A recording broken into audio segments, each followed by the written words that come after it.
មុនកប់មុនខ្ទុះមុនរោលគ្មានថ្ងៃបាត់នៅតែកើតមួយជីវិត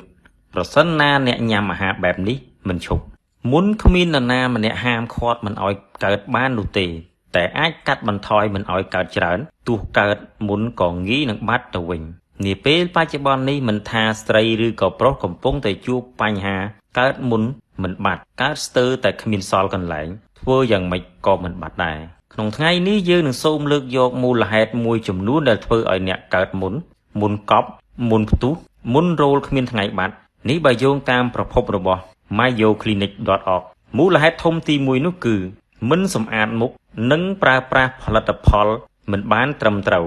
មូលហេតុនេះគឺសំខាន់ខ្លាំងណាស់ព្រោះថាការសម្អាតមុខអាចជួយកាត់បន្ថយការកើតមុនបានច្រើនបំផុតជួយកម្ចាត់មេរោគបាក់តេរីដែលជាហេតុធ្វើឲ្យអ្នកប្រឈមនឹងការកើតមុនចំណែកឯការប្រើប្រាស់ផលិតផលក៏កាន់តែសំខាន់សូមកុំប្រើប្រាស់តាមគេផ្ដេសផ្ដាសព្រោះវាងាយនឹងប្រឈមនឹងការកើតមុនកាន់តែខ្លាំងនិងពិបាកនៅក្នុងការព្យាបាលទៀតផងយល់ល្អអ្នកគួរតែប្រើប្រាស់តាមពេទ្យជំនាញផ្នែកសើស្បែកវិញល្អជាងមូលហេតុទី2នោះគឺរបបអាហារប្រចាំថ្ងៃរបស់អ្នកគឺសំខាន់ដូចគ្នាប្រសិនណាអ្នកកំពុងតែកើតមុនឬក៏មិនទាន់កើតគួរតែប្រយ័ត្នជាមួយនឹងអាហារផ្អែមអាហារខ្លាញ់អាហារហឹរអាហារកែច្នៃដូចជាចៀនបំពងនិងមានទម្លាប់ញ៉ាំបន្លែផ្លែឈើឲ្យបានគ្រប់គ្រាន់ផឹកទឹកឲ្យបានគ្រប់ចំនួនលីត្រដែលគេបានកំណត់នឹងការណែនាំមូលហេតុទី3ការប្រែប្រួលអរម៉ូនគឺជាប្រភេទអរម៉ូនដែលកើតលើមនុស្សស្រីនិងមនុស្សប្រុសពេលដែលកំពុងពេញវ័យដូច្នេះប្រសិនណាអរម៉ូនមានកាន់តែច្រើនជាហេតុធ្វើឲ្យក្រពេញកាន់តែរីកធំឡើងបណ្ដាលឲ្យកើតមានខ្លាញ់ច្រើនបង្កជាការ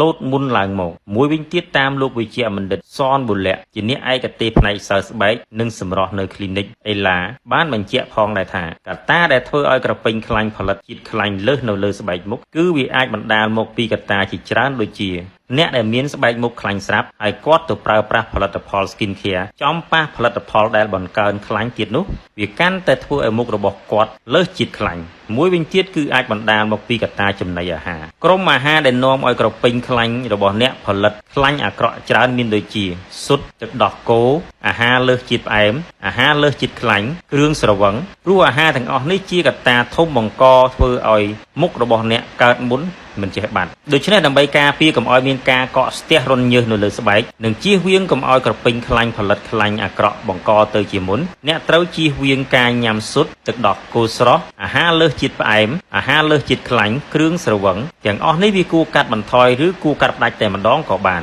ទី2ទម្លាប់ថែរក្សាស្បែកមុខរបស់អ្នកឲ្យបានត្រឹមត្រូវមូលហេតុទី4កត្តា stress កត្តា stress ក៏ជាមូលហេតុដ៏សំខាន់មួយព្រោះថាមនុស្សគ្រប់រូបគ្មាននរណាម្នាក់ចង់ stress នោះទេក៏ប៉ុន្តែការ stress រ៉ាំរ៉ៃអាចបណ្ដាលឲ្យអ្នកងាយនឹងកើតមានជំងឺមុនឡើងមកដូច្នេះប្រសិនណាអ្នកចេះតែគិតថាខ្លួនឯងកើតមុនរហូតកើតមិនបាត់រាប់ឆ្នាំមកហើយគួរតែពិនិត្យមើលមូលហេតុទាំង4ខាងលើហើយព្យាយាមកែសម្រួលទម្លាប់អាក្រក់របស់អ្នកចោលចំណុចពិសេសមួយទៀតគឺទៅជួបនឹងគ្រូពេទ្យជំនាញផ្នែកសើស្បែកផ្ទាល់ដើម្បីទទួលបានការព្យាបាលឲ្យបានទាន់ពេលវេលាកំណត់